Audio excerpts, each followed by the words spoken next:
안녕하세요, 멜목상. 오늘은 사무엘하 3장 17절부터 39절 말씀 보도록 하겠습니다. 네, 기억하시나 모르겠네요. 바로 건너뛰어가지고 다윗이 있고요. 아브넬이 있습니다. 아브넬은 이제 북쪽에 있는 사람이고요. 그리고 사울의 아들인 이스보셋을 왕으로 삼고 자기가 이제 섭정을 하던 군인이었습니다. 그리고 유능한 정치가였죠.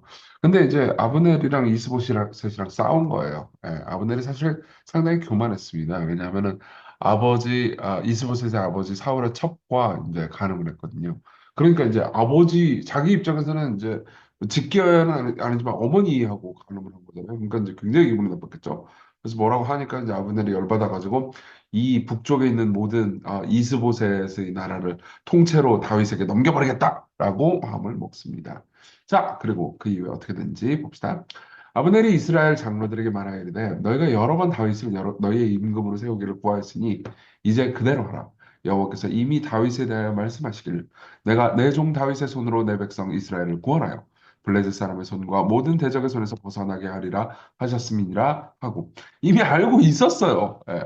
뭘 알고 있었냐면 하나님께서 다윗을 왕으로 세우셨었다라는 것을 이미 다 알고도 그 모든 반란과 반역을 했던 거예요. 근데 지금 와가지고 자기의 정치적인 입지나 상황이 달라지니까는 이제 여기부터 또 저기부터 또 하는 거죠. 아브넬이 또 베냐민 사람의 귀에 말하고 아브넬이 이스라엘과 베냐민 온 집에 선하게 여기는 모든 것을 다윗의 귀에 말하려고 헤브론으로 가니라. 그러니까 여러 나라 사람들, 여러 그 지파 사람들한테 가가지고 야 우리 밑에 있는 다윗이랑 합병하자. 어차피 지금 우리 저거 뭐지 지금 세력도 점점 약해지고 있고 다윗은 세력이 점점 강해지고 있었어요. 그런데다가 뭐 하나님께서 세우셨잖아. 그러면서 이제 당시에 장로들도 그런 것들을 많이 요구했던 것 같아요. 여러 마을들에 있는 장로들도요. 그래 어떻게 하냐? 자, 헤브론으로 내려갑니다. 다윗이 있는 곳으로요. 아브넬이 부하 20명과 더불어 헤브론에 이르러 다윗에게 나아가니 다윗이 아브넬과 그와 함께한 사람을 위하여 잔치를 배설하였더라. 예. 20명 정도 데리고 갔으면 전쟁할 의사가 없다라는 의미죠. 근데 사실 이제 복선이 하나 있는데요. 그러니까 기억하실지 모르겠는데 이미 다윗과 아브넬은 전쟁을 한번 치른 상태였어요. 예. 그리고 요압이 이제 요압 동생 아사헬이라고 있었거든요. 근데 이 아사헬이 이제 그 아브넬을 쫓아가다가 오히려 아브넬에 의해서 기억나시나요? 이게 창으로 뒤로 찌르기 해가지고 이렇게 아사엘이 너무 빨라가지고 죽었다. 뭐 그 사건 기억하실지 모르겠는데 어쨌든 간에 그런 적이 있었어요. 그래서 자 들어보세요. 아브넬이 다윗에게 말하되 내가 일어나 가서 온 이스라엘 무리를 내 주 왕의 앞에 모아 더불어 언약을 맺게 하고 마음에 원하시는 대로 모든 것을 다스리게 하시리다 하니 이에 다윗이 아브넬을 보내매 그가 평안히 가니라. 그러니까 이제 다윗하고 아브넬이랑은 이제 약속을 했습니다.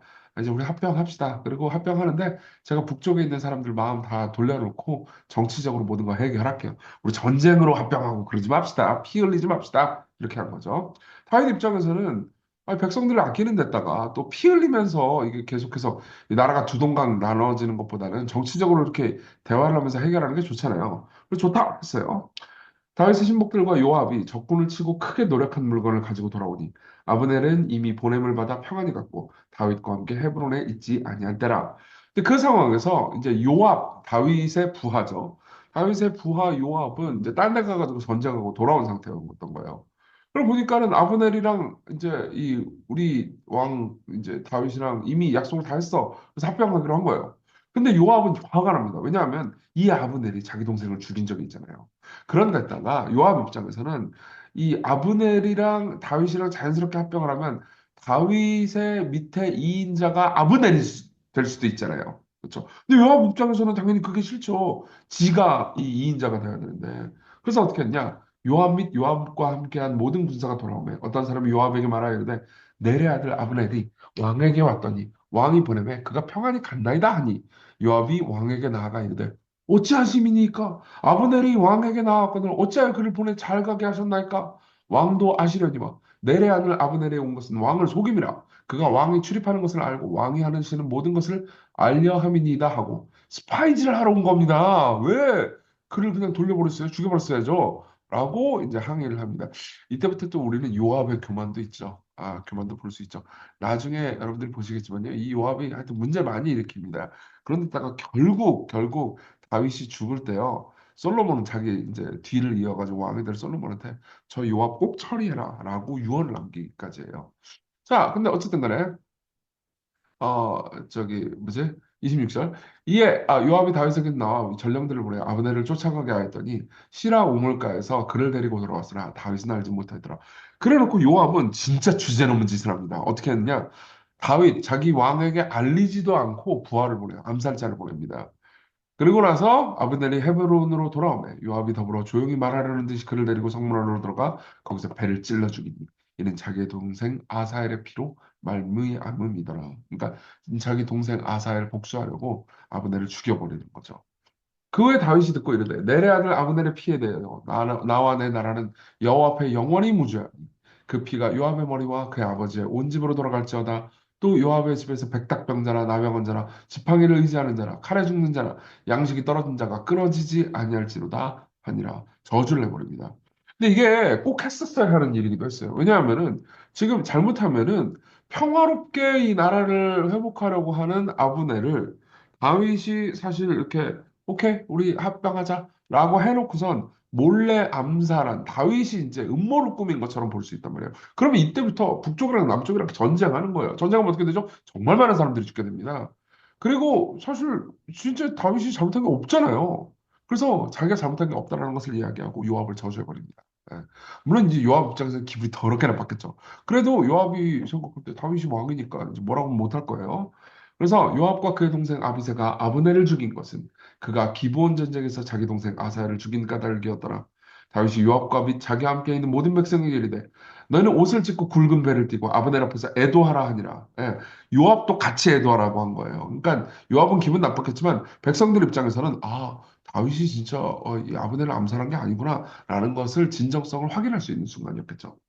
아니라 다윗 왕이 상야를 따라가 32절 아브넬을 헤브론에 장사하고 아브넬의 무덤 속에서 왕이 소리를 높여 울고 백성도 다 우니라. 왕이 아브넬을 위하여 애가를 지어야 되 아브넬의 죽음이 어찌하여 미련한 자의 죽음 같은고 미련하지 않은데도 불구하고 미련한 자처럼 어떻게 죽어버렸습니다 라고 말하면서 이제 슬픈 노래를 지어서 부릅니다. 내 손이 결박되지 아니하였고 내 발이 착고에 매이지 아니하였거늘 불의한 자식 앞에 엎드러진 같이 내가 엎드러졌도다 하며 온 백성이 다시 그를 슬퍼하며 우니라. 그쵸? 북쪽에 있는 사람들 입장에서는 꽤나 아브넬이 그래도 자기를 통치하던 사람이었는데 너무너무 슬픈 일이었을 거 아니에요. 그죠? 그래서 석양의 뭇 백성이 나와 다윗에게 음식을 권하니 다윗이 맹세하여되 만일 내가 해지기 전에 떡이나 다른 모든 것을 맛보면 하나님이 내게 벌 위에 벌을 내리심이 마땅하니라 하며 온 백성이 보고 기뻐하며 왕이 무슨 일을 하든지 우리가 다 기뻐하므로 이날에야 온 백성과 온 이스라엘이 넬의 아들 아브넬을 죽인 것이 왕이 한 것이 아닌 줄을 아니라. 그렇죠? 아주 오랫동안 애통해하고 또 금식합니다. 그러니까 정치적으로도 아주 올바른 선택을 한 거고 신앙적으로도 마땅한 선택을 한 거죠. 왕이 그의 신복에게 이르되 오늘 이스라엘의 지도자여 큰 인물이 죽은 것을 알지 못하느냐 내가 기름 부음을 받은 왕이 되었으나 오늘 약하여서 스루야의 아들인 이 사람을 제어하기가 너무 어려우니 영원은 악행한 자에게 그 악한 대로 갚으실지로다 하니라. 여기서 이제 다윗의 그 좀 슬픔 혹은 자조 섞인 말이 보이죠.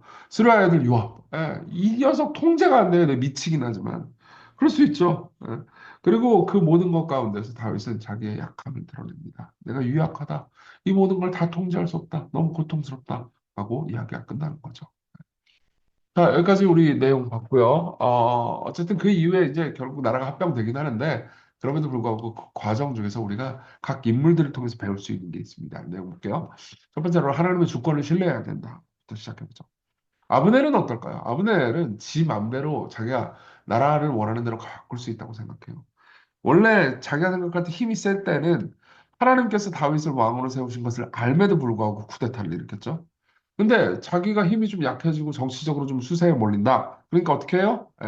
하나님을 이용해서 하나님께서 원래 왕 다윗 세웠잖아라고 말하면서 이제 와서 합병을 하려고 합니다. 당연히 그런 능력 있는 군인이고 정치인이긴 했지만요. 하나님을 신뢰하지 못했죠. 그리고 결국 그는 죽습니다. 자기의 똑똑한 그 지력과 능력은 자기 자신을 지키지 못하죠. 요압은 어떨까요? 요압은 요압이야말로 지 마음대로 구는 인간입니다. 그러니까 충성스러운 군인이고 그리고 다윗에게 전공을 많이 올려주었죠. 근데 지 수틀리면 그냥 사람 죽일 수 있는 존재예요. 그러니까 하나님의 주권, 어떤 사람이든 하나님께서 생명을 주관하신다라는 주권 같은 거는 이 사람한테 필요가 없어요. 그러니까 신앙이 있는 인물이 아니죠. 그래서 가장 공적인 행동이잖아요. 전쟁은 어떤 의미에서는. 근데 아주 사사롭게 만들어 버립니다. 이 요압이 이 짓을 해서 나중에 다윗이 막 애도하고 슬퍼하고 막 아브넬을 뭐 그리워하고 요압을 저주하고 뭐 그러지 않았잖아요. 그러면 전쟁이 일어나가지고 또 정말 많은 사람들이 죽었을 거예요. 근데 요압은 아주 사사로운 인물입니다. 물론 자기 동생 죽은 건 끔찍하고 슬픈 일이죠. 근데 그걸 공적인 방식으로 처리해야지 사적 복수를 하면 안 되잖아요. 그렇죠? 자, 다윗은 어땠을까요? 다윗은 참 혼란스러워. 그는 정치인인 동시에 신앙인입니다. 그리고 또 현실주의자인 동시에 원칙주의자죠. 나머지 두 명보다 조금 더 낫지만, 여기서 우리는 다윗이 좀 이상하다라는 것을 발견하게 돼요. 여러분들이 3월 상, 그리고 3월 하 초반부까지 보면요. 다윗은 무슨 일을 결정하다마다 항상 우림과 둠밈 이런 것들을 제사장의 옷을 불러가지고 기도하고 하나님께 뜻을 물었거든요. 여기서 하나님을 찾지를 않아요. 네. 그때부터 이제 우리는 불안해지죠. 다윗이 진짜 신앙이 좀 식고 있는 건가? 영적으로 침체되고 있는 건가?를 추적할 수 있죠. 예, 실제로 다윗은 그렇게 되고 있습니다. 그러니까 우리가 여기서 배워야 되는 게 있어요. 지략보다 기도를 앞세워야 한다. 기도보다 지략이 더 먼저 나가면 이거 진짜 큰일이다. 우리 인생도 마찬가지입니다. 목회도 그렇고요. 그리고 국가 운영도 마찬가지일 겁니다.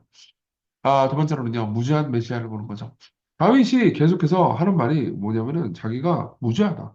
다윗이 듣고 이르되 내래 아들 아브넬의 피에 대하여 나와 내 나라는 여호와 앞에 영원히 무죄하니. 그쵸? 죄를 밥 먹듯이 짓는 인간이 왕이 되면 안 되죠. 그러면은 백성들이 도탄에 빠지잖아요. 너무 고통스럽잖아요.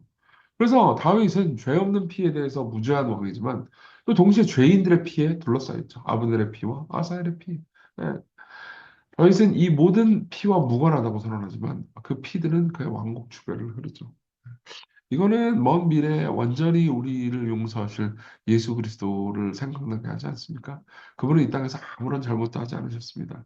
이 땅의 사람들이 겪는 고난에 대해서 그분이 잘못한 게 아니고 우리가 잘못한 결과로 사람들의 삶에는 고통과 괴로움이 있습니다. 근데 그분이 어떻게 하셨죠? 자기 피를 흘리심으로써 우리의 죄를 용서하셨죠. 네. 그래서 리처드 필립스는 이렇게 얘기해 줍니다. 다윗에게 하나님의 피해 정의가 악인들에게 집행되는 것은 영광스러운 일이었다. 그러나 예수 그리스도 안에서 우리는 좀 더 높은 주권자와 더 나은 구원자를 갖는다. 왕이신 그리스도는 원수들에게 정의를 집행할 뿐만 아니라 그 백성들의 죄의 형벌을 친히 담당하시고 우리가 마땅히 받아야 될 피해 심판에서 우리를 구원하시기 위해 자신의 피를 흘리셨다. 네. 자, 이분을 생각해 봅시다. 그리고 우리가 이렇게 생각해요. 죄를 지어야 우리가 이 땅에서 잘 먹고 잘 살 수 있다. 아마 이게 요압이랑 아브넬의 신학이었을 거예요. 예. 아니 어떻게 올바르게 살아가지고 이게 성공해? 할 수 있는 거 다 해야지. 수단을 가리지 말아야지. 아니에요. 예수님 무지하게 올바르게 모든 걸 했지만 결국 완전한 승리를 이루셨잖아요. 그렇죠? 다윗도 올바르게 살았어야 했습니다. 물론 다윗은 최선을 다해 올바르게 살고 있습니다. 그렇지만 이후에 행적을 보면은 우리도 불안하죠.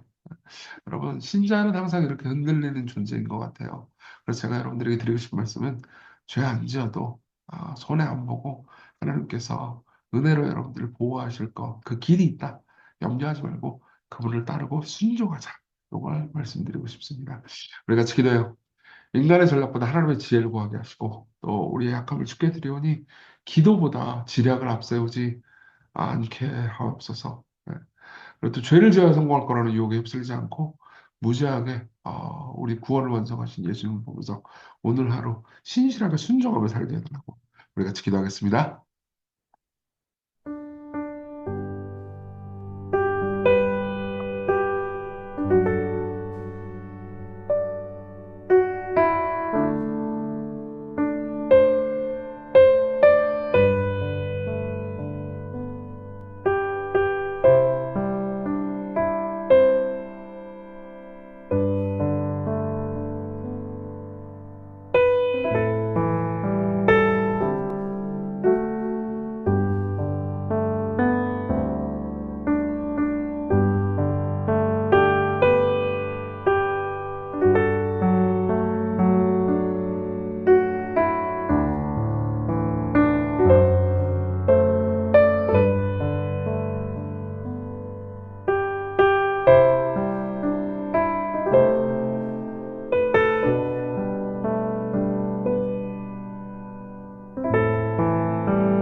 기도하겠습니다. 하나님의 아버지, 우리의 마음을 주께서 붙들어 주시고, 우리가 인간의 전략보다 하나님의 지혜를 구하게 하시고, 또 기도하는 하루하루를 살게 하소서. 예수님 이름으로 기도했습니다. 아멘. 네, 하나님의 은혜 안에서 오늘 기쁜 하루 되세요.